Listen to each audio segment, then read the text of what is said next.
Give up. Give up. End it. End it now. Give up. You're not worth it. Just give up. No one likes End you. it. Give up. Give up. Nobody likes you. Give up. Nobody likes Give up. you. End Be it. done. You're End worth it. nothing. End You're it. not worth it. Give up. End it now. End it all. End it. Just give up. Get it End done it. with. I was in a really bad spot with deployment issues, struggling financially, marital problems. I just felt like everything was falling apart, I guess. I got to the point where I just felt like I really had no reason for going on, or there was no point. Just felt like my world was just falling apart. And I got really stressed out, and I just decided that I was going to end everything. I was drinking pretty heavily and just not thinking clearly. I was picked up by law enforcement, and they took me to a friend's house. Then about 2 o'clock in the morning, my leadership showed up, and that was probably one of the things that really showed me that people cared, and it meant a lot to me that my leadership actually drove. It was about 3 hours from where I worked there at Camp Williams out to where I was, and they picked me up from my friend's house and they took me to the VA. I still go to counseling today. My life is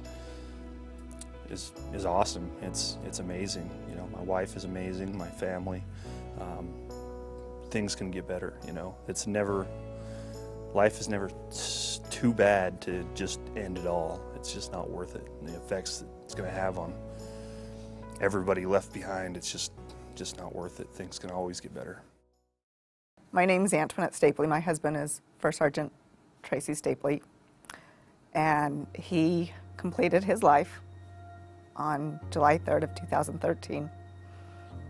He was serving in Qatar on his second deployment.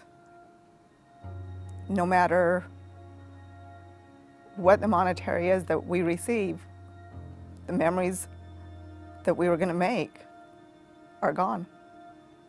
My children lost their father. I lost my husband and my best friend. I look back on that day and wish that somebody would have spoke up when they heard him give the signs that he was done. And if one person would have spoke up, I would have my husband here today, and my kids would have their dad. We deal with it on a daily basis. My daughter has to deal with the fact that her dad isn't here. She's missing out on daddy-daughter dates.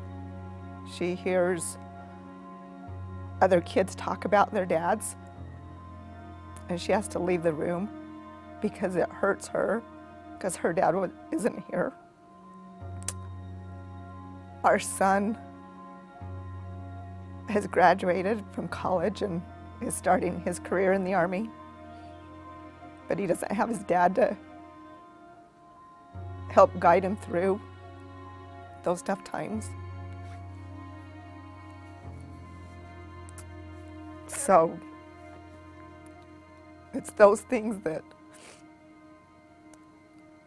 I would give anything to have my husband back. It's important that we work together as a team to make sure that no soldier or airman is left behind, and we take advantage of all the wonderful resources that we have available to us to address suicide prevention. No one should be afraid to go get help, and that it is from the lowest enlisted soldier to the highest officer.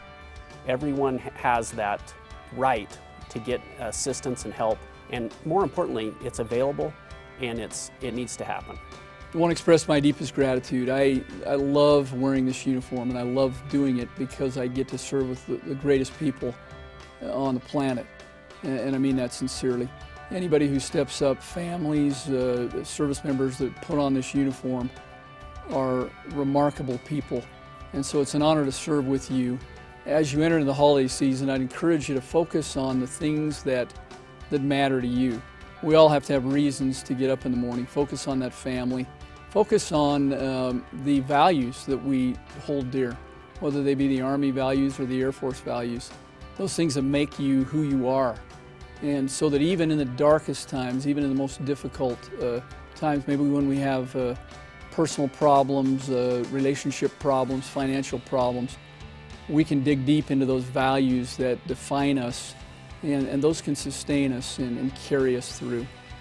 And then ultimately, if you need help, to ask for it, because we're here to do that, because we do care, and people are number one in this organization.